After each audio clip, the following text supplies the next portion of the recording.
റഷ്യയുടെ തെക്ക് ഭൂരിഭാഗവും ആർട്ടിക് സമുദ്രത്തിന്റെ തീരം മുതൽ യൂറൽ നദി വരെയും വടക്കു പടിഞ്ഞാറൻ കസാക്കിസ്ഥാൻ വരെയും നീണ്ടുകിടക്കുന്ന യൂറോപ്പ്, ഏഷ്യ എന്നീ ഭൂഖണ്ഡങ്ങൾക്കിടയിലെ പരമ്പരാഗത അതിർത്തി ഭാഗമാണ് യൂറൽ പർവ്വതനിര.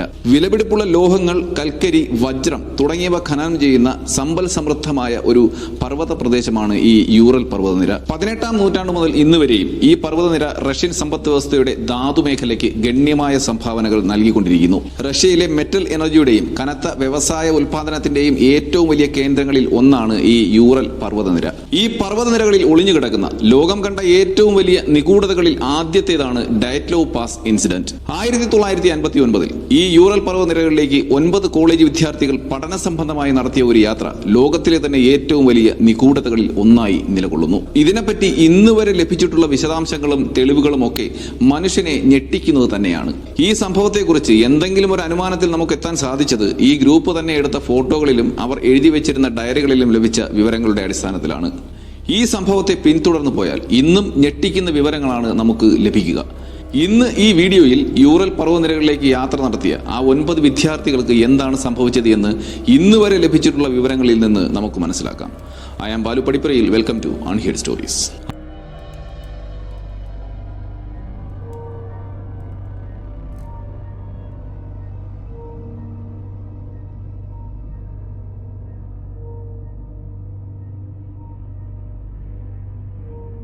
ആയിരത്തി 1959 ഒരു ശൈത്യകാലം. റഷ്യയിലെ യൂറൽ പോളിടെക്നിക്കൽ ഇൻസ്റ്റിറ്റ്യൂട്ടിലെ വിദ്യാർത്ഥികളും ചില മുൻ വിദ്യാർത്ഥികളും അടങ്ങിയ 10 പേരടങ്ങുന്ന സംഘം ഒരു യാത്രയ്ക്ക് തയ്യാറെടുക്കുകയാണ്. ഇവർ വെറും വിദ്യാർത്ഥികൾ മാത്രമല്ല, സെക്കൻഡ് ഗ്രേഡ് ഹൈക്കേഴ്സ് കോഴ്സ് പാസ്സായവരാണ്. അതായത് പർവ്വതങ്ങളിൽ യാത്ര നടത്തുന്നതിന് മുൻപരിചയവും സർട്ടിഫിക്കറ്റും ഉള്ളവരാണ് ഈ 10 പേരും. മാത്രമല്ല, സ്കീ ഉപയോഗിച്ച് മഞ്ഞിൽ യാത്ര ചെയ്യാൻ പരിശീലനം ലഭിച്ചവരുമാണ് ഈ 10 പേരും. ഇവർ ഇപ്പോൾ നടത്താൻ പോകുന്ന ഈ യാത്ര കഴിഞ്ഞാൽ ഫസ്റ്റ് ഗ്രേഡ് ഹൈക്കേഴ്സിന്റെ സർട്ടിഫിക്കറ്റ് സ്വന്തമാക്കാൻ ഇവർക്ക് സാധിക്കും. ഹൈക്കേഴ്സിന്റെ ഇടയിൽ വളരെ അഭിമാനകരമായ ഒരു നേട്ടമായി ഈ എ ഗ്രേഡ് സർട്ടിഫിക്കറ്റിനെ അവർ കണ്ടിരുന്നു. ഈ യാത്രയുടെ പ്രാധാന്യവും ഗൗരവവും ഒക്കെ മനസ്സിലാക്കി യാത്രയിലുള്ള ശ്രദ്ധ വ്യതിചലിക്കാതിരിക്കാൻ മദ്യവും സിഗരറ്റും പോലെയുള്ള ലഹരി വസ്തുക്കൾ പൂർണ്ണമായും ഒഴിവാക്കാൻ എല്ലാവരും ഒരുമിച്ചാണ് തീരുമാനമെടുത്തത്. യൂറൽ പർവ്വതനിരകളിലെ ഗോറോ ഓർട്ടൻ പർവ്വതത്തിന് മുകളിൽ എത്തുക എന്നതായിരുന്നു ഈ യാത്രക്കാരുടെ ലക്ഷ്യം. ഈ യാത്രയിൽ നേരിടേണ്ടി വരുന്ന സാധ്യമായ എല്ലാ ബുദ്ധിമുട്ടുകളും അവർ നേരത്തെ തന്നെ എങ്ങനെ മറികടക്കണമെന്ന് പ്ലാൻ ചെയ്ത് ഉറപ്പിച്ചിരുന്നു. കൃത്യമായ തയ്യാറെടുപ്പും പരിശീലനവും അവർക്ക് ലഭിച്ചതിനാൽ ഈ യാത്ര വിജയകരമായി പൂർത്തിയാക്കാൻ സാധിക്കുമെന്ന ആത്മവിശ്വാസം അവർക്ക് ഉണ്ടായിരുന്നു. 10 പേരായിരുന്നു യാത്ര ചെയ്യാനായി തയ്യാറെടുത്തിരുന്നത്. പക്ഷേ 21 വയസ്സുള്ള യൂറി യൂഡിൻ എന്നയാൾ ചില ശാരീരിക പ്രശ്നങ്ങൾ മൂലം ഈ യാത്രയിൽ നിന്നും പിന്മാറുന്നു. ജന്മനാൽ തന്നെ ഒരുപാട് ശാരീരിക പ്രശ്നങ്ങൾ കൊണ്ട് ബുദ്ധിമുട്ടിയിരുന്ന വ്യക്തിയാണ് ഈ യൂറി യൂഡിൻ. പക്ഷേ ഈ സാഹചര്യത്തിൽ അദ്ദേഹത്തിനുണ്ടായ ശാരീരിക പ്രശ്നങ്ങളായിരിക്കണം ഒരു പക്ഷേ അദ്ദേഹത്തെ ഒരു വലിയ അപകടത്തിൽ നിന്നും രക്ഷിച്ചത്. 1959 ജനുവരി 25-നാണ് ബാക്കിയുണ്ടായിരുന്ന 9 പേരും ഈ യാത്ര ആരംഭിച്ചത്. 26-ാം തീയതിയും യാത്ര തുടർന്ന് അവർ രാത്രിയിൽ കണ്ട ഒരു ചെറിയ ഗ്രാമത്തിൽ വിശ്രമിക്കുന്നു. അങ്ങനെ 26-ാം തീയതി രാത്രി അവിടെ വിശ്രമിച്ച ശേഷം ജനുവരി 27-ന് 2 യുവതികളും 7 യുവാക്കളും അടങ്ങുന്ന സംഘം ഗോറോ ഓർട്ടൻ പർവ്വതത്തിന് മുകളിലേക്ക് യാത്ര വീണ്ടും ആരംഭിച്ചു. 9 പേരടങ്ങുന്ന ഈ ഗ്രൂപ്പിനെ നയിച്ചത് ഈഗോർ എന്ന വ്യക്തിയായിരുന്നു. പർവ്വതാരോഹണത്തിൽ ആഴമേറിയ അറിവും പരിചയസമ്പന്നതയുമുള്ള, മാത്രമല്ല എല്ലാവരാലും അംഗീകരിക്കപ്പെടുകയും നല്ല നേതൃത്വ പാഠവുമുള്ള വ്യക്തിയായിരുന്നു ഈഗോർ. അങ്ങനെ താരതമ്യേന അപകടം പിടിച്ച ഡയറ്റ്ലോവ് പാസ് മറികടന്ന് ഈ സംഘം മുന്നോട്ട് നീങ്ങി. കാലാവസ്ഥ വളരെ മോശമായി തന്നെ തുടരുകയാണ്. ശക്തമായ മഞ്ഞുവീഴ്ചയുമുണ്ട്. തണുപ്പ് കൂടി വരുന്നുണ്ട്. നേരെ മിരുട്ടുന്നതിന് മുൻപ് തന്നെ അവർക്ക് വളരെ ദൂരെയല്ലാത്ത ഡെഡ് മൗണ്ടനിലെ ഒരു ഗോത്ര ഗ്രാമമായ മാൻസിയിൽ എത്തിച്ചേരേണ്ടതുണ്ട്. അവിടെയാണ് അന്ന് രാത്രി അവർ സ്റ്റേ ചെയ്യാൻ തീരുമാനിച്ചിരിക്കുന്നത്. പക്ഷേ കനത്ത മഞ്ഞുവീഴ്ച കാരണം അവരുടെ യാത്രയുടെ വേഗത വളരെ കുറഞ്ഞുകൊണ്ടിരുന്നു. അതുകൊണ്ട് തന്നെ ഇരുട്ടുന്നതിന് മുൻപ് ആ ഗ്രാമത്തിൽ എത്തിച്ചേരാൻ അവർക്ക് സാധിച്ചതുമില്ല. ഇതോടെ ടീമിനെ ലീഡ് ചെയ്തുകൊണ്ടിരുന്ന ഈഗോർ മുന്നോട്ടുള്ള യാത്ര അവസാനിപ്പിച്ചതിന് ശേഷം നേരം വെളുക്കുന്നത് വരെ എവിടെയെങ്കിലും ക്യാമ്പ് ചെയ്യാൻ തീരുമാനിക്കുന്നു. പക്ഷേ ഈ തീരുമാനത്തോട് ഗ്രൂപ്പിൽ ഉണ്ടായിരുന്നവർക്ക് എതിരഭിപ്രായം ഉണ്ടായിരുന്നു. മാൻസി ഗോത്രഗ്രാമം അത്ര ദൂരെയല്ല എന്ന് അവർ അഭിപ്രായപ്പെട്ടു. പക്ഷേ ഈഗോർ തന്റെ തീരുമാനത്തിൽ ഉറച്ചു തന്നെ നിന്നു. കാലാവസ്ഥ വളരെ മോശമാണെന്നും ഇരുട്ട് വീണതുകൊണ്ട് മുന്നോട്ടുള്ള യാത്ര അപകടം വരുത്തി വെക്കുമെന്നും അദ്ദേഹം മുന്നറിയിപ്പ് നൽകി. അങ്ങനെ അവർ അവിടെ ടെന്റ് അടിച്ച് ക്യാമ്പ് ചെയ്യാൻ തീരുമാനിക്കുന്നു.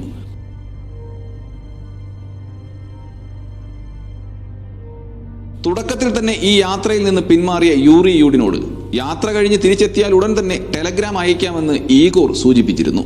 അവർ തിരിച്ചു വരേണ്ട സമയം കഴിഞ്ഞിട്ടും അദ്ദേഹത്തിന് ടെലഗ്രാം ഒന്നും തന്നെ വന്നില്ല. വളരെ പ്രതികൂലമായ കാലാവസ്ഥയായതുകൊണ്ട് തന്നെ അവർ വരാൻ വൈകുമെന്ന് അദ്ദേഹത്തിന് തോന്നി. അതുകൊണ്ട് തന്നെ അദ്ദേഹം 1-2 ദിവസം കൂടി കാത്തിരുന്നു.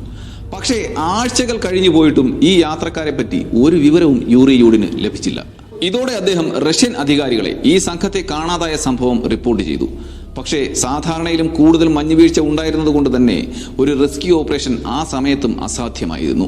ഫെബ്രുവരി അവസാനത്തോടെയാണ് ഈ സംഘത്തെ അന്വേഷിച്ച് ആദ്യത്തെ തിരച്ചിൽ സംഘം പർവ്വതം കയറിയത്. 3 ദിവസത്തെ തീവ്രമായ അന്വേഷണത്തിന് ശേഷം ഫെബ്രുവരി 26-ന് ഈ 9 പേരടങ്ങുന്ന സംഘം അവസാന രാത്രി ചിലവഴിച്ച ടെന്റ് കണ്ടെത്തുന്നു. ഈ ടെന്റ് പരിശോധിച്ചപ്പോൾ ടെന്റ് അതിന്റെ ഉള്ളിൽ നിന്ന് തന്നെ എന്തോ മൂർച്ചയുള്ള വസ്തു കൊണ്ട് കീറിയിരിക്കുന്നത് അവരുടെ ശ്രദ്ധയിൽപ്പെട്ടു. വളരെ പരിചയസമ്പന്നരായ ഗ്രൂപ്പായിരുന്നു ഈ 9 പേരും. അതുകൊണ്ട് തന്നെ ടെന്റ് കട്ട് ചെയ്ത് പുറത്തിറങ്ങാൻ എന്തായിരിക്കും കാരണമെന്ന് ആർക്കും മനസ്സിലായില്ല. ഉറപ്പായും എന്തോ കണ്ട് പേടിച്ച് വളരെ പാനിക്കായിട്ടാണ് ടെന്റ് കട്ട് ചെയ്തിരിക്കുന്നതെന്ന് അവർക്ക് മനസ്സിലായി. എന്തോ കണ്ട് ഭയന്നിട്ട് അവർ ടെന്റിൽ നിന്നും ജീവൻ രക്ഷിക്കാനായി അത് അറുത്ത് പുറത്തേക്ക് ഓടിയതുപോലെയാണ് ഈ ടെന്റ് കിടക്കുന്നത് കണ്ടിട്ട് അവർക്ക് മനസ്സിലായത്. എന്തോ ഒന്ന് അവരെ ഭയപ്പെടുത്തുകയും അവർക്ക് ഓടി രക്ഷപ്പെടാൻ വേണ്ടി അവർക്ക് രാത്രി കഴിച്ചുകൂട്ടാനുള്ള ഏക അഭയമായ ടെന്റ് വരെ കീറി മുറിക്കാൻ അവരെ പ്രേരിപ്പിക്കുകയും ചെയ്തിരിക്കുന്നു. -30-നും താഴെ തണുപ്പുണ്ടായിരുന്ന ഈ രാത്രിയിൽ അവർ ഈ ടെന്റ് വിട്ട് ഓടിപ്പോകുമ്പോൾ അവർക്ക് ആവശ്യത്തിനുള്ള വസ്ത്രമോ ബൂട്ടോ ഉണ്ടായിരുന്നില്ല. അവരിൽ പലരുടെയും വസ്ത്രങ്ങളും ബൂട്ടുകളും തിരച്ചിൽ സംഘം എത്തുമ്പോഴും ടെന്റിനുള്ളിൽ തന്നെ ഉണ്ടായിരുന്നു. ടെന്റിന്റെ ഉൾവശം വിശദമായി പരിശോധിച്ച അന്വേഷണ സംഘത്തിന് ചിലരൊക്കെ അടിവസ്ത്രം മാത്രം ധരിച്ചാണ് ടെന്റിന് പുറത്തേക്ക് ഓടിയിരിക്കുന്നത് എന്ന് മനസ്സിലായി. ഈ 9 പേരും ടെന്റിന് വളരെ ദൂരത്തേക്കാണ് പോയിരിക്കുന്നത് എന്ന് അവിടെ വിശദമായി പരിശോധിച്ചപ്പോൾ മനസ്സിലാക്കാൻ സാധിച്ചു. ഇതൊക്കെ അവർക്ക് വളരെ വിചിത്രമായി തന്നെയാണ് തോന്നിയതും. ആവശ്യത്തിന് വസ്ത്രമില്ലാതെയും ബൂട്ട് ധരിക്കാതെയും അവർക്ക് ഒരു രാത്രി പോലും അവിടെ സർവൈവ് ചെയ്യാൻ സാധിക്കുകയുമില്ല. എല്ലാവരും തണുത്തുറഞ്ഞ് മരണപ്പെട്ടിരിക്കണമെന്ന് തിരച്ചിൽ സംഘം വിലയിരുത്തി. പിന്നീടുള്ള ദിവസങ്ങളിൽ ഇവരുടെ മൃതദേഹങ്ങൾ ഒന്നൊന്നായി കിട്ടാൻ തുടങ്ങിയപ്പോൾ കാര്യങ്ങൾ കൂടുതൽ ചിന്തിപ്പിക്കുന്നതും ഞെട്ടിക്കുന്നതുമായി മാറി. ജനുവരി 27-നും തിരച്ചിൽ തുടർന്ന സംഘത്തിൽ ചിലർക്കെങ്കിലും കാണാതായവരെ ജീവനോടെ കണ്ടെത്താൻ സാധിക്കുമെന്ന് പ്രതീക്ഷയുണ്ടായിരുന്നു. കാരണം ഇങ്ങനെയുള്ള കാലാവസ്ഥ തരണം ചെയ്യാനുള്ള ക്ഷമതയുള്ളവരാണ് ആ യുവാക്കളെന്ന് അവർക്ക് നന്നേ അറിയാമായിരുന്നു. അങ്ങനെ തിരച്ചിൽ സംഘം ടെന്റിൽ നിന്നും പുറത്തേക്ക് പോയ സംഘത്തിന്റെ കാൽപ്പാടുകൾ പിന്തുടർന്ന് മുന്നോട്ട് നീങ്ങുന്നു. ഒരു ദേവദാരു മരത്തിന്റെ ചില്ലകൾ ആരോ ഓടിച്ചിട്ടിരിക്കുന്ന ഇടത്താണ് അവർ ചെന്നെത്തിയത്. ഈ മരത്തിൽ ആരോ കയറാൻ ശ്രമിച്ചു എന്ന് കണ്ടപ്പോൾ തന്നെ അവർക്ക് മനസ്സിലായി. മരത്തിന്റെ അടുത്തായി കമ്പുകൾ കൂട്ടിയിട്ട് തീയിട്ടിരിക്കുന്നത് അവർ കണ്ടു. ഈ തീയിട്ട ചാരത്തിന്റെ അടുത്തായിട്ടാണ് അവർക്ക് ഈ യാത്രാ സംഘത്തിലെ ആദ്യത്തെ ആളുടെ മൃതശരീരം ലഭിക്കുന്നത്. 23-കാരനായ യൂറി ഡൊറോഷെങ്കോ എന്ന യുവാവിന്റെ മൃതദേഹമായിരുന്നു അത്. ഒരു ഷോർട്ട് സ്ലീവ് ടീഷർട്ടും സ്വിമ്മിംഗ് ലോവറും ധരിച്ച യൂറി മഞ്ഞിൽ മുഖം അമർത്തി കമഴ്ന്നു കിടക്കുന്ന നിലയിലാണ് കണ്ടെത്തപ്പെട്ടത്. സോക്സ് മാത്രമായിരുന്നു യൂറിയുടെ കാലിൽ ഉണ്ടായിരുന്നത്. മാത്രമല്ല യൂറിയുടെ തലയുടെ വലതുഭാഗത്തും ഒരു കാലിലും വലിയ രീതിയിൽ പൊള്ളൽ ഏറ്റിരുന്നു. വായിൽ നിന്നും ചാരനിറത്തിലുള്ള ഒരു ദ്രാവകം പുറത്തേക്ക് ഒഴുകിയിട്ടുമുണ്ടായിരുന്നു. ശരീരം മുഴുവനും ചതവുകളും പോറലുകളും ഏറ്റിരുന്നു. ചെവിയിലും മൂക്കിലും രക്തം കട്ട പിടിച്ചിരുന്നു. ഡൊറോഷെങ്കോ കൊടും തണുപ്പിൽ മരവിച്ച് മരിച്ചതിനാൽ ഈ മുറിവുകൾ കടുത്ത വേദന മൂലം സ്വയം വരുത്തിയതാകാം എന്ന് അനുമാനിക്കപ്പെട്ടു. ഡൊറോഷെങ്കോയുടെ വായിൽ നിന്നും ചാരനിറത്തിലുള്ള ദ്രാവകം പുറത്തു വന്നതായി കണ്ടത് അയാളുടെ ഹൃദയഭാഗം ശക്തമായി അമർത്തപ്പെട്ടതിന്റെ ലക്ഷണമായിരുന്നു. ഒരു പക്ഷേ അടുത്തുണ്ടായിരുന്ന മരത്തിൽ നിന്നുമുള്ള ശക്തമായ വീഴ്ചയാകാം ഇതിന് കാരണമെന്ന് കരുതപ്പെട്ടു. അതല്ലെങ്കിൽ മറ്റാരെങ്കിലും അയാളുടെ നെഞ്ചിൽ അതിശക്തമായി അമർത്തുകയോ ഭാരമുള്ള ഏതെങ്കിലും വസ്തു കൊണ്ട് അടിച്ചതോ ആകണം. ഇങ്ങനെയുള്ള വിചിത്രമായ കാര്യങ്ങളൊക്കെ ഉണ്ടായിരിക്കെ ഡൊറോഷെങ്കോയുടെ മരണം ഹൈപ്പോതെർമിയ മൂലമാണെന്ന് റിപ്പോർട്ട് ചെയ്യപ്പെട്ടു. അയാളുടെ വായിൽ നിന്നും ഒലിച്ചിറങ്ങിയ ദ്രാവകത്തെപ്പറ്റി റിപ്പോർട്ട് ചെയ്യപ്പെടുകയും ചെയ്തില്ല. ഡൊറോഷെങ്കോയുടെ മൃതദേഹത്തിന് അടുത്ത് തന്നെ 23-കാരനായ യൂറി ക്രിവോനിഷിങ്കോ എന്ന യുവാവിന്റെ മൃതദേഹവും ലഭിച്ചു. ഫുൾ സ്ലീവ് ഷർട്ടും ഒരു സോക്സും മാത്രമായിരുന്നു അദ്ദേഹത്തിന്റെ വേഷം. ശരീരത്തിൽ അനവധി മുറിവുകളും ഒരു കാലിലും 2 കൈയിലും പൊള്ളലും ഏറ്റിരുന്നു. സ്വയം നാക്ക് കടിച്ചു മുറിച്ച നിലയിലാണ് കാണപ്പെട്ടത്. നാക്കിന്റെ ഒരു ഭാഗം അദ്ദേഹത്തിന്റെ വായിൽ തന്നെ ഉണ്ടായിരുന്നു. ഈ 2 മൃതദേഹവും അവരുടെ മരണശേഷം ആരോ വലിച്ചിഴച്ചു കൊണ്ടുവച്ചതുപോലെയാണ് കാണപ്പെട്ടത്. ഒരു പക്ഷേ മറ്റുള്ളവർ തണുപ്പിൽ നിന്ന് രക്ഷപ്പെടാനായി മരിച്ച ശേഷം ഇവരുടെ വസ്ത്രങ്ങൾ എടുത്തതാകാനും സാധ്യതയുണ്ട്. തിരച്ചിൽ സംഘം വീണ്ടും മറ്റുള്ളവർക്കായി അന്വേഷണം ആരംഭിച്ചു. അന്വേഷണത്തിൽ 3-മതായി ലഭിച്ചത് ഈ ടീമിനെ നയിച്ച ഈഗോറിന്റെ മൃതശരീരമായിരുന്നു. 2 മുഷ്ടികളും മുറുകെ പിടിച്ച നിലയിലായിരുന്നു ഈഗോറിന്റെ ശരീരം കണ്ടെത്തിയത്. അദ്ദേഹത്തിന്റെ ശരീരം മരണശേഷം വികൃതമാക്കപ്പെട്ട നിലയിലാണ് കാണപ്പെട്ടത്. ഈഗോറിന്റെ 2 കാലിലും മുഖത്തും മുറിവുകളും ചതവുകളും ഉണ്ടായിരുന്നു. അദ്ദേഹത്തിന്റെ താടിയലിന്റെ ഒരു ഭാഗം തന്നെ നഷ്ടപ്പെട്ടിരുന്നു. ഇതൊക്കെ ഉണ്ടായിട്ടും അന്വേഷണ സംഘം അദ്ദേഹത്തിന്റെ മരണം ഹൈപ്പോതെർമിയ മൂലമാണെന്ന് റിപ്പോർട്ട് ചെയ്യപ്പെട്ടു. പിന്നീടുള്ള അന്വേഷണത്തിൽ കണ്ടെത്തിയത് യാത്രാ സംഘത്തിൽ ഉണ്ടായിരുന്ന 2 യുവതികളിൽ ഒരാളായ സനേഡ കോൾമോഗൊറോവ എന്ന യുവതിയെയായിരുന്നു. അതുവരെ കണ്ടെത്തിയ മൃതശരീരങ്ങളിൽ ഉണ്ടായിരുന്നതിനേക്കാൾ കൂടുതൽ വസ്ത്രങ്ങൾ സനേഡയുടെ ശരീരത്തിൽ ഉണ്ടായിരുന്നു. പക്ഷേ അവൾ ധരിച്ചിരുന്ന ഒരു സ്വെറ്ററുകളിൽ ഒന്നിന്റെ വലതുകൈയുടെ ഭാഗം കീറിയ നിലയിലായിരുന്നു. മുഖവും 2 കൈകളും മുറിവുകളും ചതവുകളും കൊണ്ട് നിറഞ്ഞിരുന്നു. ശരീരത്തിന്റെ ഒരു വശത്ത് ബാറ്റൻ കൊണ്ട് അടിച്ചതുപോലെയുള്ള നീണ്ട അടയാളവും ഉണ്ടായിരുന്നു. ഈ മരണവും ഹൈപ്പോതെർമിയ മൂലമാണെന്ന് റിപ്പോർട്ട് ചെയ്യപ്പെട്ടു. ഈഗോറും സൈനയുടെയും തങ്ങളുടെ ടെന്റിലേക്ക് തിരികെ പോകാനുള്ള ശ്രമത്തിനിടെയാണ് മരണപ്പെട്ടത് എന്ന് കരുതപ്പെടുന്നു. ഈ 4 പേരുടെയും മൃതദേഹം കണ്ടെടുത്തതിന് ശേഷം മാർച്ചിലാണ് 5ാമത്തെ ആളുടെ മൃതദേഹം കണ്ടെടുത്തത്. 23 വയസ്സുള്ള റസ്റ്റൻ സ്ലോബോഡൻ എന്ന യുവാവിനെയാണ് കണ്ടെത്തുന്നത്. മഞ്ഞിൽ മുഖം താഴ്ത്തി ശരീരം മുഴുവനും മഞ്ഞിൽ മൂടപ്പെട്ട നിലയിലാണ് സ്ലോബോഡന്റെ ബോഡി കാണപ്പെട്ടത്. അദ്ദേഹത്തിന്റെ ശരീരത്തിൽ ആന്തരിക രക്തസ്രാവവും തലയോട്ടിയിൽ വലിയ പൊട്ടലും ഉണ്ടായിരുന്നു. ശരീരത്തിൽ കാണപ്പെട്ട നിരവധി ഒടിവിനും രക്തസ്രാവത്തിനും കാരണമായത് എന്താണെന്ന് പോലും വ്യക്തമായിരുന്നില്ല. പക്ഷേ ഈ അപകടങ്ങളൊക്കെ ആ ശരീരത്തിൽ സംഭവിച്ചതിന് ശേഷവും അദ്ദേഹം 1 മണിക്കൂറോളം ജീവനോടെ ഉണ്ടായിരുന്നുവെന്ന് അവർക്ക് മനസ്സിലാക്കാൻ സാധിച്ചു. ഒരുപക്ഷെ ആ സമയത്താണ് അദ്ദേഹത്തെ കണ്ടെത്തിയിരുന്നത് എങ്കിൽ രക്ഷപ്പെടുത്താനുള്ള സാധ്യതയും ഉണ്ടായിരുന്നു. അപകടം പറ്റിയതോടെ അനങ്ങാൻ പോലും ആകാതെ സ്ലോബോഡൻ വളരെ പെട്ടെന്ന് തന്നെ തണുപ്പ് ബാധിച്ച് ഹൈപ്പോതെർമിയ മൂലം മരണപ്പെട്ടു എന്നാണ് റിപ്പോർട്ട് ചെയ്യപ്പെട്ടത്. പിന്നീടുള്ള ദിവസങ്ങളിൽ തിരച്ചിൽ നടത്തിയെങ്കിലും മറ്റുള്ളവരുടെ മൃതദേഹം കണ്ടെത്താൻ തിരച്ചിൽ സംഘത്തിന് സാധിച്ചില്ല. മാസങ്ങൾക്ക് ശേഷം മാൻസി ഗോത്രവർഗത്തിലെ ഒരു അംഗം ഈ യാത്രക്കാർ തണുപ്പിൽ നിന്ന് രക്ഷപ്പെടാനായി കയറിക്കൂടിയ ഒരു ഗുഹ കണ്ടെത്തുന്നു. അവിടെ മാൻസി ഗോത്രവർഗത്തിലെ ചിലർ അപ്രതീക്ഷിതമായി ഒരു മൃതദേഹം കണ്ടെത്തി. ഇതറിഞ്ഞ അന്വേഷണ സംഘം വീണ്ടും അവിടെ എത്തുന്നു. അവിടെ നിന്നും അവർക്ക് കിട്ടിയത് സംഘത്തിലെ 2ാമത്തെ യുവതിയായ ല്യൂഡ്മില ഡുമിനിയെയായിരുന്നു. കൊടും തണുപ്പിൽ നിന്നും രക്ഷ നേടാനായി അവസാന മാർഗം എന്ന വണ്ണം ഒരു ചെറിയ ഗുഹയ്ക്കുള്ളിൽ കയറിപ്പറ്റിയതുപോലെയാണ് ഈ ബോഡി കണ്ട അന്വേഷണ സംഘത്തിന് തോന്നിയത്. തണുപ്പ് കാലം കഴിഞ്ഞപ്പോൾ ആ ഗുഹ ഒരു ചെറിയ അരുവിയായി മാറിക്കഴിഞ്ഞിരുന്നു. അതിനാൽ മൃതദേഹം കിടന്നിടത്ത് ചെറിയൊരു അരുവി രൂപപ്പെട്ടിരുന്നു. ഡുബിനിയയുടെ ചുണ്ടിലും കവിളിലുമുള്ള മാംസങ്ങൾ അപ്രത്യക്ഷമായിരുന്നു. മുഖത്തെ എല്ലുകൾ വരെ പുറത്താകുന്ന രീതിയിലായിരുന്നു കാണപ്പെട്ടത്. മാത്രമല്ല അവരുടെ 10 വാരിയെല്ലുകൾ ഒടിഞ്ഞു നുറുങ്ങിയ നിലയിലായിരുന്നു. ഹൃദയത്തിൽ വൻതോതിലുള്ള രക്തസ്രാവവും സംഭവിച്ചിരിക്കുന്നു. മാത്രമല്ല അവളുടെ 2 കണ്ണുകളും നാക്കും നീക്കം ചെയ്യപ്പെട്ട നിലയിലായിരുന്നു. പക്ഷേ വയറിനുള്ളിൽ രക്തത്തിന്റെ അംശം പോലും ഉണ്ടായിരുന്നില്ല. അതിന്റെ അർത്ഥം അവളുടെ കണ്ണുകളും നാവും നീക്കം ചെയ്യുമ്പോൾ അവൾക്ക് ഒരുപക്ഷെ ജീവൻ ഉണ്ടായിരിക്കണം എന്നതാണ്. ഡുബിനിയുടെ മരണത്തിന് കാരണമായത് ഹൃദയത്തിലെ രക്തസ്രാവമാണെന്ന് റിപ്പോർട്ട് ചെയ്യപ്പെട്ടു. ഔദ്യോഗികമായി വ്യക്തമായ മരണകാരണം രേഖപ്പെടുത്തിയ ഒരേയൊരു വ്യക്തി ഡുബിനിന തന്നെയായിരുന്നു. അതായത് ഇതുവരെ കണ്ടെത്തിയ 5 പേരുടെയും മരണം ഹൈപ്പോതെർമിയ മൂലമാണെന്നാണ് റിപ്പോർട്ട് ചെയ്യപ്പെട്ടത്. അത് എന്തുകൊണ്ടാണെന്ന് ഇപ്പോഴും സംശയാസ്പദമായി തുടരുന്ന ഒരു കാര്യം തന്നെയാണ്. ഈ ഗ്രൂപ്പിലെ ഏറ്റവും പ്രായമുള്ള, അതായത് 38 വയസ്സുള്ള സെമിയോൻ സോളോട്ടറിയോ എന്നയാളുടെ മൃതദേഹവും ഈ ഗുഹയ്ക്കരികിൽ നിന്നും അന്വേഷണ സംഘം കണ്ടെടുത്തു. അതുവരെ കണ്ടെത്തിയവരിൽ വെച്ച് കൂടുതൽ വസ്ത്രം ധരിച്ചിരുന്നത് സെമിയോൺ ആയിരുന്നു. അയാൾ 3 പാൻസ് ആണ് ധരിച്ചിരുന്നത്. അവൻ തന്റെ സ്വെറ്ററിന് മുകളിൽ ഒരു നീണ്ട ജാക്കറ്റും 2 തൊപ്പികളും ഒരു സ്കാർഫും പിന്നെ കാലിൽ ബൂട്ടും ധരിച്ചിരുന്നു. തണുപ്പിനെ നേരിടാൻ അദ്ദേഹം തയ്യാറെടുപ്പുകൾ നടത്തിയിരുന്നു. സെമിയോണിന്റെ ശരീരവും മറ്റുള്ളവരുടേതുപോലെ തന്നെ വികൃതമാക്കപ്പെട്ട നിലയിൽ തന്നെയായിരുന്നു. ഇതിൽ എടുത്തു പറയേണ്ടത് അദ്ദേഹത്തിന്റെ നെഞ്ചിൽ വളരെ ആഴമേറിയ ഒരു മുറിവുണ്ടായിരുന്നു.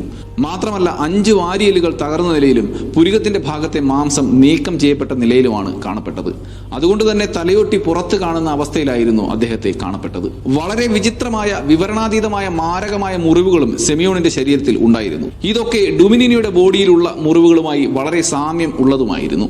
ശരീരത്തിനുള്ളിലെ വാരിയെല്ലുകൾ ഒടിഞ്ഞിരുന്നുവെങ്കിലും 2 പേരുടെയും ഈ ഒടിഞ്ഞ എല്ലുകൾക്ക് പുറത്തുള്ള ഭാഗത്ത് മുറിവുകളോ ചതവുകളോ ഒന്നും തന്നെ ഉണ്ടായിരുന്നില്ല. ഇത് മെഡിക്കൽ സംഘത്തെ ആകെ ആശയക്കുഴപ്പത്തിലാക്കുകയും ചെയ്തു. മാത്രമല്ല അത് എങ്ങനെ സാധ്യമാകുമെന്ന് വിശദീകരിക്കാൻ അന്വേഷണ സംഘത്തിനോ മെഡിക്കൽ സംഘത്തിനോ ഇന്നുവരെ കഴിഞ്ഞിട്ടുമില്ല. പക്ഷേ മെഡിക്കൽ സംഘം ഒരു മനുഷ്യന് ഇത്ര ശക്തിയായി ഒരാളെ അപകടപ്പെടുത്താൻ സാധിക്കില്ല എന്നും ഇങ്ങനെയുള്ള ശക്തമായ അപകടം സംഭവിക്കുന്നത് കാർ ആക്സിഡന്റിലും മറ്റുമാണെന്നും അവർ അഭിപ്രായപ്പെട്ടു. ഈ സംഘത്തിലെ 24 വയസ്സുള്ള അലക്സാണ്ടർ കോൾവെറ്റിനെയും ഈ ഗുഹയ്ക്ക് സമീപത്ത് നിന്ന് തന്നെ കണ്ടെത്തുന്നു. -30 എന്ന കൊടും തണുപ്പിനെ പ്രതിരോധിക്കാൻ കഴിയും വിധം, അല്ലെങ്കിൽ മറ്റുള്ളവരെ അപേക്ഷിച്ച് നല്ല വസ്ത്രങ്ങളാണ് അലക്സാണ്ടർ ധരിച്ചിരുന്നത്. എങ്കിലും അദ്ദേഹത്തിന്റെ ജാക്കറ്റും പാൻസും ഒക്കെ കീറിയ നിലയിലായിരുന്നു. മാത്രമല്ല ഇയാളുടെ ജാക്കറ്റും സോക്സും ഭാഗികമായി കത്തിച്ച നിലയിലാണ് കാണപ്പെട്ടത്. അലക്സാണ്ടർ കോൾവെറ്റിന്റെ 2 പുരികങ്ങളും എല്ലുകളും കാണാതായിരുന്നു. അയാളുടെ മൂക്ക് ഒടിഞ്ഞ നിലയിലും കഴുത്ത് വികൃതമാക്കപ്പെട്ട നിലയിലുമാണ് കാണപ്പെട്ടത്. വലത് ചെവിക്ക് പിന്നിലായി ഒരു മുറിവും അവർ കണ്ടെത്തി. മാത്രമല്ല ഒരു ജീവിയുമായോ അല്ലെങ്കിൽ മനുഷ്യനുമായോ ഒരു വലിയ ജീവൻ മരണ പോരാട്ടം നടന്നതിന്റെ ലക്ഷണങ്ങൾ അലക്സാണ്ടർ കോൾവെറ്റിന്റെ ശരീരത്തിൽ ഉണ്ടായിരുന്നു.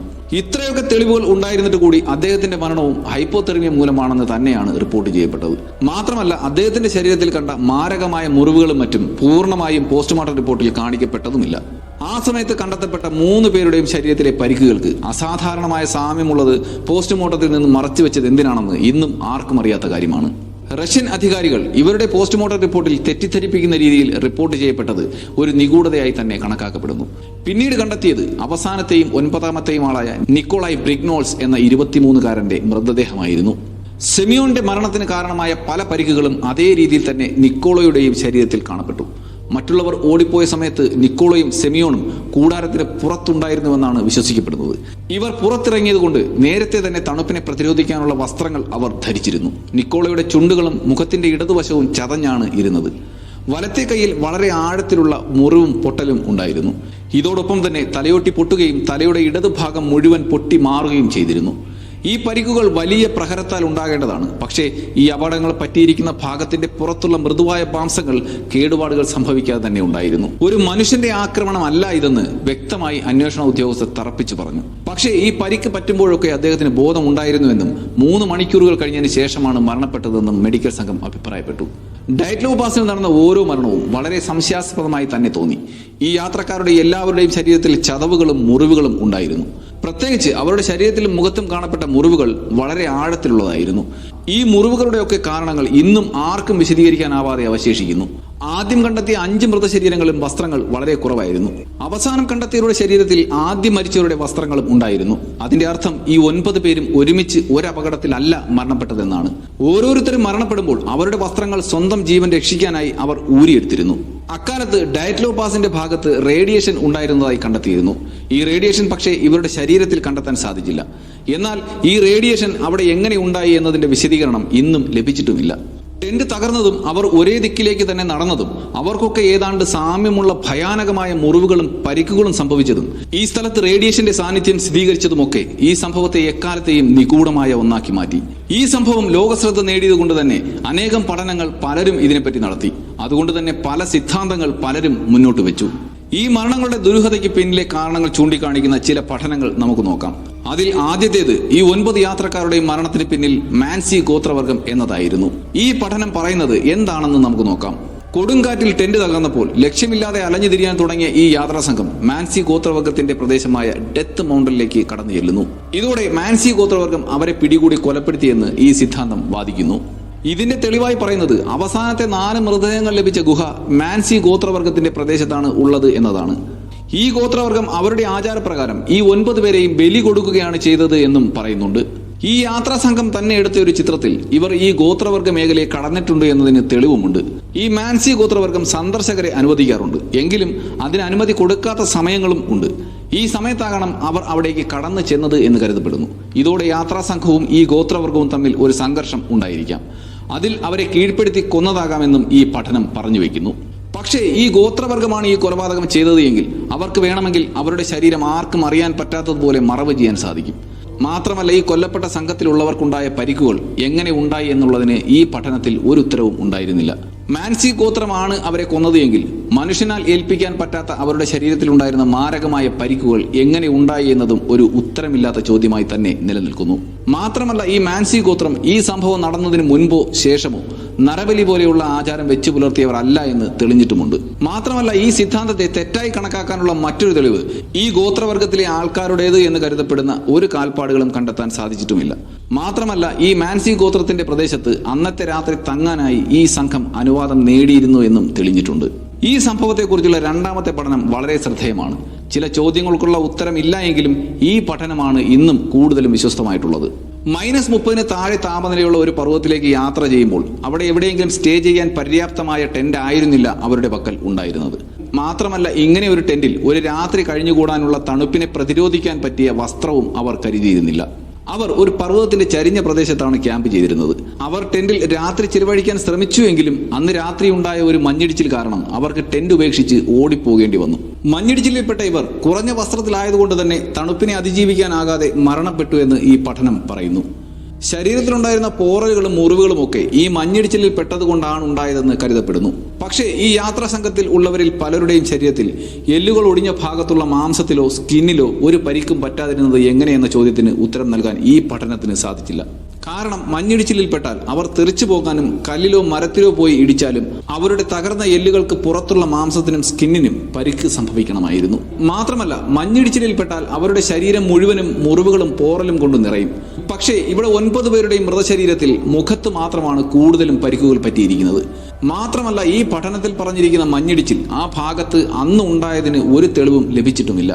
ഇതിന് ഉത്തരമായി മറ്റൊരു സംഘം പറയുന്നത് ഒരുപക്ഷെ മഞ്ഞിടിച്ചിൽ ഉണ്ടാകുമെന്ന് ഈ ടെന്റിലുണ്ടായിരുന്ന യാത്രക്കാർ കരുതിയിരിക്കാം.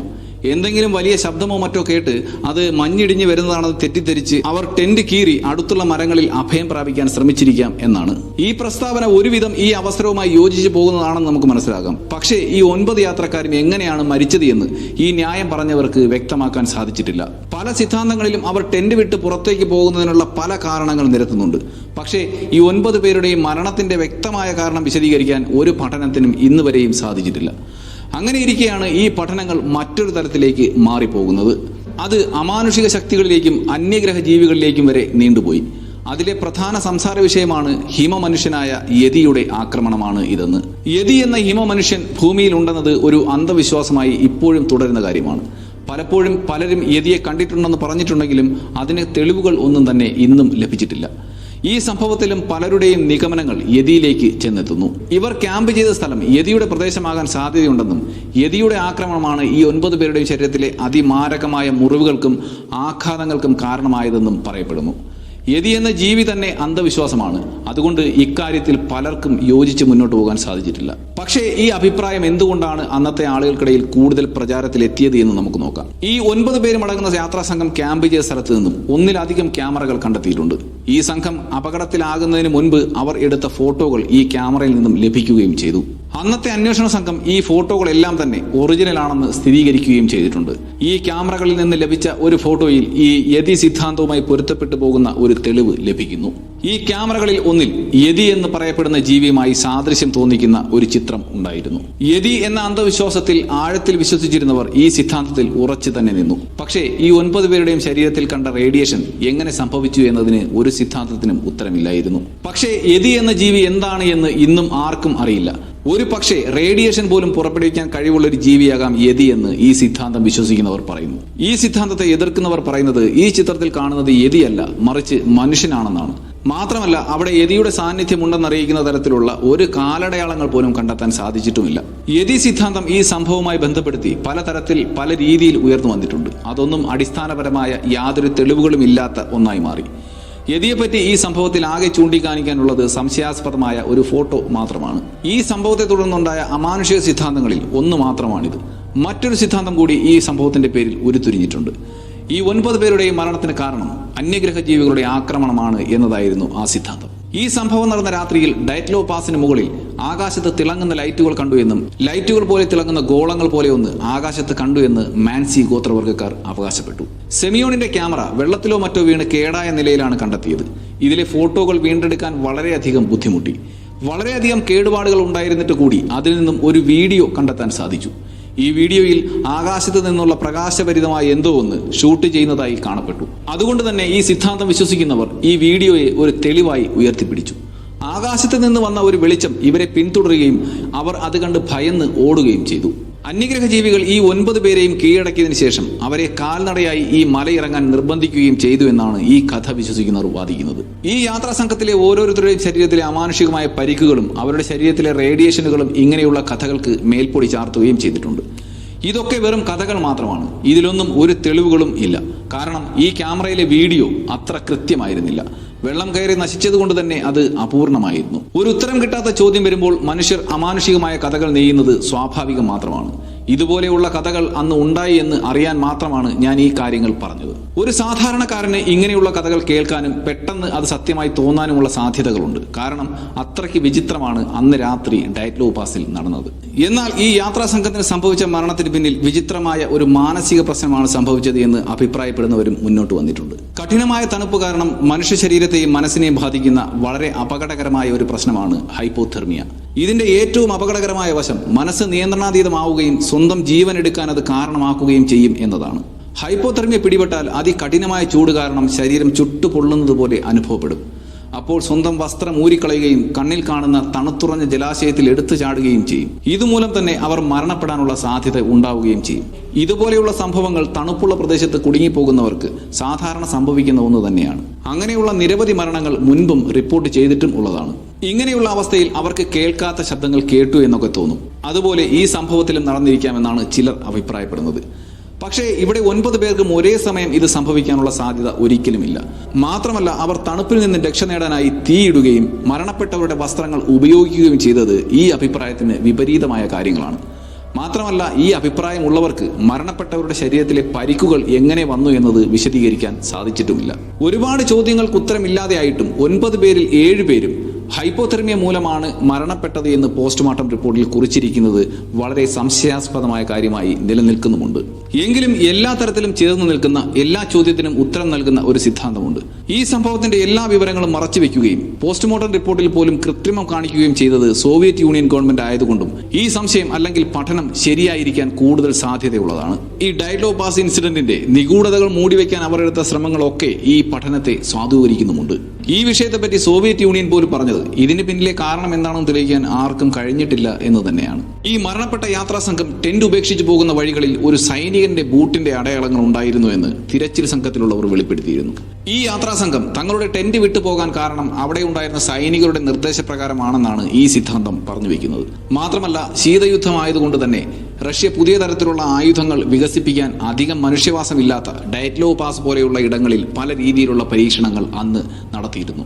ഇങ്ങനെയുള്ള ഏതെങ്കിലും ആയുധ പരീക്ഷണം നടക്കുന്ന സമയത്തായിരിക്കണം അവരുടെ സാന്നിധ്യം മനസ്സിലാക്കി അവരെ അവിടെ നിന്ന് മാറാൻ ആവശ്യപ്പെട്ടത്. പക്ഷേ അപ്പോഴേക്കും അവർ ഇങ്ങനെയുള്ള ഏതെങ്കിലും ഒരു പരീക്ഷണത്തിന്റെ സ്ഫോടനത്തിൽ പെട്ടുപോകാനാണ് സാധ്യതയെന്നും കരുതപ്പെടുന്നു. ഈ സിദ്ധാന്തം ഉത്തരമില്ലാതിരുന്ന എല്ലാ ചോദ്യങ്ങൾക്കും ഉത്തരം നൽകുന്നുമുണ്ട്. മാൻസി ഗോത്രവർഗം കണ്ട ലൈറ്റ് ഒരുപക്ഷെ ഈ സ്ഫോടനത്തിന്റെ കാരണമായി തോന്നിയതാകാം. 9 പേരുടെയും ശരീരത്തിലെ അമാനുഷിക തരത്തിലുള്ള പരിക്കുകൾ ഈ സ്ഫോടനം മൂലമോ അല്ലെങ്കിൽ ഈ സ്ഫോടനത്തിന്റെ പ്രഷർ മൂലമോ സംഭവിച്ചതാകാം. ഇവരുടെ ശരീരത്തിലുണ്ടായിരുന്ന പൊള്ളൽ പോലും ഈ അഭിപ്രായത്തെ സാധൂകരിക്കുന്നു. മാത്രമല്ല അന്നേ ദിവസം ഡയറ്റ്ലോവിന്റെ പരിസരത്ത് ഒരു വെപ്പൺ ടെസ്റ്റ് നടന്നിരുന്നുവെന്ന് വാർത്തകളും പരന്നിരുന്നു. ഡയറ്റ്ലോ ഇൻസിഡന്റിൽ ഒരുപാട് പഠനങ്ങളും റിപ്പോർട്ടുകളും പുറത്തു വന്നു. എങ്കിലും അതിൽ ഒന്നിനും നിഗൂഢതയെ പൂർണ്ണമായും തുറന്നു കാണിക്കാൻ സാധിച്ചിട്ടില്ല. പക്ഷേ ഈ പഠനങ്ങളൊന്നും പൂർത്തിയാക്കാൻ പറ്റാത്തതും ഈ ഡയറ്റ്ലോ പാസിൽ നടന്ന 9 യാത്രക്കാരുടെ മരണകാരണം പുറത്തു കൊണ്ടുവരാൻ കഴിയാത്തതും സോവിയറ്റ് യൂണിയൻ അന്ന് ഈ സംഭവത്തിന്റെ പകുതി വിവരങ്ങളും പുറത്തു വിടാതിരുന്നത് കൊണ്ടും പുറത്തുവിട്ട വിവരങ്ങളൊന്നും പൂർണ്ണമല്ലാത്തതുമാണെന്നും വാദിക്കുന്നവരുണ്ട്. എന്നെങ്കിലും ഒരിക്കൽ ഈ നിഗൂഢതയെ ഇല്ലാതാക്കാനുള്ള തെളിവുകൾ പുറത്തു വരുമെന്ന് നമുക്ക് പ്രതീക്ഷിക്കാം. എന്നാലും ആ ദിവസം വരും വരെ ഡയറ്റ്ലോ പാസ് ഇൻസിഡന്റ് ലോകം കണ്ടതിൽ വെച്ച് ഏറ്റവും വലിയ നിഗൂഢതയായി തുടരുക തന്നെ ചെയ്യും. ഈ വീഡിയോ ഇഷ്ടപ്പെട്ടുവെങ്കിൽ ലൈക്ക് ചെയ്യാൻ മറക്കരുത്. മാത്രമല്ല നിങ്ങൾ ഈ ചാനൽ ഒന്ന് സബ്സ്ക്രൈബ് ചെയ്യുകയാണെങ്കിൽ എനിക്ക് ഇങ്ങനെയുള്ള വീഡിയോസ് ചെയ്യാനുള്ള പ്രേരണ ലഭിക്കും. അപ്പോൾ അടുത്ത വീഡിയോ കാണും വരെ ഗുഡ് ബൈ.